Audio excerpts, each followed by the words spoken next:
अहो मॅडम, हे जे किलचे वारसाची फेर किती दिवस झालं तुम्ही कुठले फेर करून दिलेत वारसाची?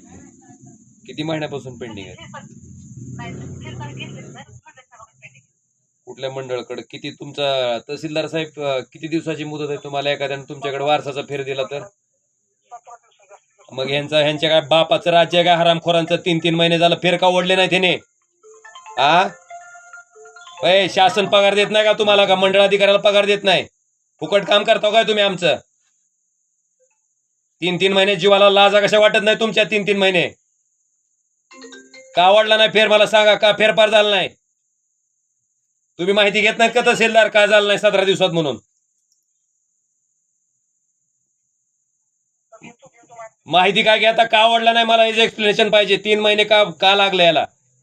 कसं शेतकऱ्यांना कर्ज काढायचं त्या? मृत्यू झालेल्या व्यक्तीच्या नावानं मिळतंय का कर्ज?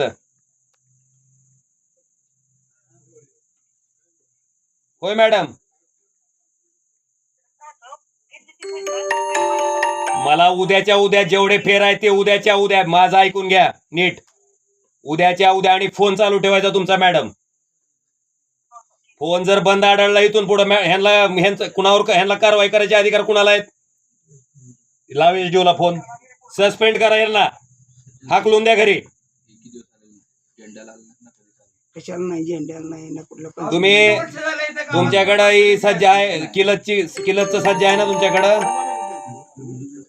तुम्ही कधी आले? थांबा 1 मिनिट थांबा. तुम्ही इकडे कधी आलता शेवटचं?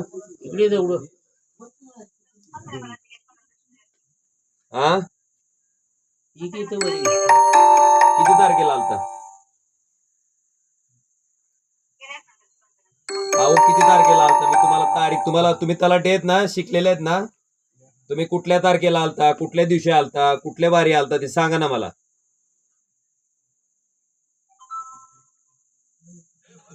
मी मराठीतूनच बोलायलो तुम्हाला. माझा प्रश्न कळालाय का तुम्हाला? हॅलो. अहो ते आलेलेच नाही तर काय सांगतात? त्या आलेलेच नाही ते इथं. SDO ला फोन. हॅलो हॅलो, SDO साहेब, खासदार साहेब बोलणार आहेत. अहो तुमच्या किलच्या तलाठी आहेत, त्यांचा फोन बंद आहे, अतिवृष्टी आहे, सगळेजण आम्ही बोंबलत फिरतोय दिवस रात्र, लोकांची अडचण आहे, शेतकरी आत्महत्या करायला मरायला आहे. तुमचा तलाठी फोन बंद करून शानपणा सांगते काय? नाही का हजर नाही? त्यांच्यावर कारवाई करायची. मला हजर नाही घ्यायचं त्यांना. हजर काय करता तुम्ही त्यांना? आता मी फोन लावला, माझा फोन बंद लागतंय, आणि त्या इथं किलजला कधी आल्यात त्यांना सांगता येणार गेले, कधी आल्यात ते तारीख सांगता येणार गेली त्यांना.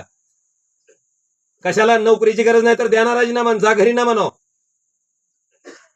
आणि वारसाचे फेर 3 महिने झाले ओढलेले नाहीत. शेतकऱ्यांना कर्ज कसं काढायचं सांगा ना मला. 17 दिवसात तुमचा प्रोसिजर आहे, तुम्ही 3-3 महिने फेर ओढत नाहीत. कोण माणसाचे अवलाद आहेत का? काय सभाचे अवलाद आहेत? तुम्ही सैतानाचे अवलाद आहेत. नाही, काय ऍक्शन घेतली ती मला पाहिजे. आणि त्या कधी आल्या त्यांचं एक्सप्लेनेशन घ्या. आणि प्रत्येक तलाट्याला जिओ टॅग फोटो काढायला लावायचे. जी सज्जा दिलाय ना त्या सज्जात त्यानं जाऊन जिओ टॅग फोटो काढायचे रोज. तहसीलदार आलं का लक्षात? आणि हे अजिबात नाटक चालणार नाही. ते आता महिला आहेत म्हणून मला बोलता येणार गेले त्यांना. आणि त्यांना काम करायचं नसेल तर घरी जावं म्हणावं. आणि किती पंचनामे केले ते इथं आल्याच नाही तर पंचनामे कोणी केले? मग उद्या ह्या गावातले जर नाही आले भरपाई, मी अबाकडे बघणार आहे तहसीलदार. या गावातली किती नुकसान भरपाई मिळाली, किती खरडून गेलेल्या जमीनचे पंचनामे झाले, मला दाखवा आधी. मला व्हॉट्सअपला पाठवा. आणि तुम्ही काय ऍक्शन घेतली ती मला सांगायचं SDO तहसीलदार तलाट्यावर. आणि एकाही तलाट्याचा जर फोन बंद राहिला तर याद राखा सांगतो. आम्ही तुम्हाला काम आहेत म्हणून आम्ही तुम्हाला बोलवलं नाही इथं. तुमचा तलाठी फोन बंद करून फिरतो काय? मला 11 तालुक्यात 3 जिल्ह्यात काम करतोय मी. 2200-2300 बूथ आहेत. रात्र म्हणत नाही, दिवस म्हणत नाही, रक्त ओकतोय मी. तुम्हाला एक सज्जा ते 5 गाव 6 गाव सांभाळणं होईना का?